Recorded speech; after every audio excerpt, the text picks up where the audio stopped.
Hi, this is Matthew Stephen here with the Voice Radio Network. I'm out here with the soldiers and the areas in here. They had a bunch of Army tanks in here today. They moved out a lot of the tanks out of here, and a lot of activities going on up here at the border. And they're bringing in some troops. Here's some troops over here with their tents set up and the whole thing there. And they're just setting up in their things, and their Army boys are over here. And they're all working together, and these guys. And it's pretty interesting. And anyhow, so these guys are moving along here, and they're set up, and they're in their compounds areas, and troops are out in the fields. They're moving their tanks and their equipment through here. And there's a lot of the old equipment here, some old Army stuff and bulldozers, equipment. They've been cleaning fields out, moving tanks around. There's a few Army tanks down here at the end I'm going to go down here for, just to see a couple of them.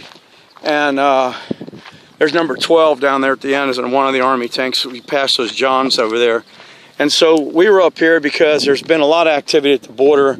I've had some sources and some things, and talking with some people. And one of our friends, Roger, he has taken us through some of these areas as well. And I was just talking to some of the IDF soldiers earlier up on the Mount Bento and area there, and I was letting those guys know that I'm standing with them. I would take up arms to fight for the IDF anytime. I served in the Special Forces in the Army, and been through anything from armor operations to flyer and helicopter gunships, Cobra. I flew in Cobras. I didn't pass my finish my school for a flight warrant officer, but I was accepted as a flight warrant officer. Here's some of the Army tanks right here, and these guys here in the end of it all, right over here to my right. As you can see, some armor operations and armor tanks that are sitting here, a whole bunch of them. We got a company of tanks here today. That's about how many's out here. There's a company of tanks. This could be a platoon. I don't know how many's down here. 1, 2, 3, 4, 5, 6, 7, 8, 9, 10, 11, 12, 13, 14, 15. Probably a couple platoons is what I can say of Army tanks as you see this. And so there they are, and these are the tanks. And this is Matthew Stephen. I just wanted you guys to see what we're on. We are in a combat zone area here. This is real stuff. There's some guys that are setting tents up and stuff like that over there, and their equipment. It's all dealing with Syria and the strikes and sending the F-16s in. They had some fighting over here and some rocket firing this week as we came here on the aircraft, even in Syria and in Gaza. And so there's been a lot of activity going on here. And this is Roger over here. He's hanging out, and he's been here. He lives here. They're from America, but they have their citizenship here in Israel. Hey, Roger. And he could probably tell you there's been some great activity this week and seen a lot of jets. Roger, what did you see this week? Well, this week what we've had is actually not just this week, I should say, starting last week, we've had some things going on where they were doing a practice, which is a yearly thing they do anyway. They practice with the kids where they set off the sirens.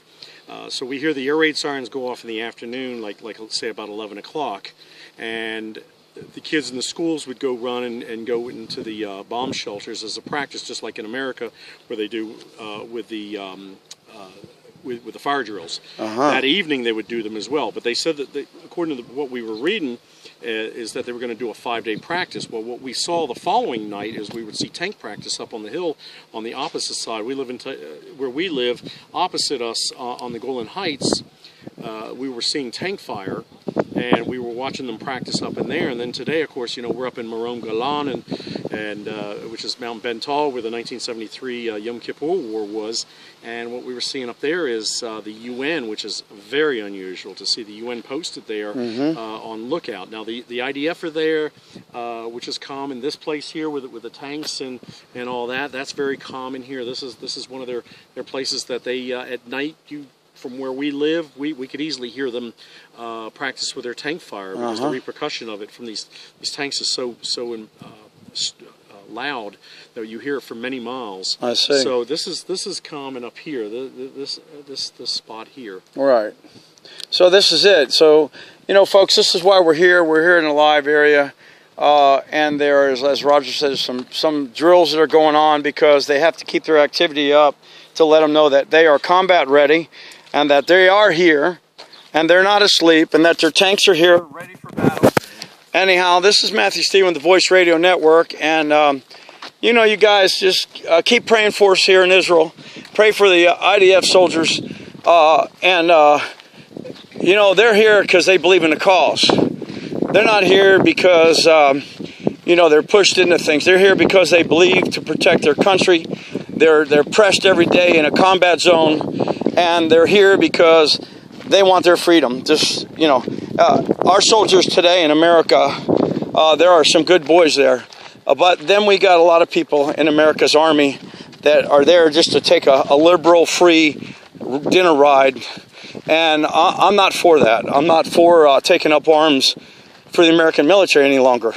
I would take up arms for the IDF, but other than that, no, it's not going to happen. So listen, guys, this is important. Be praying for us. Pray for the people here in Israel. And may the Lord bless you guys. And again, this is Matthew Stephen with the Voice Radio Network. Have a good day. Bye-bye.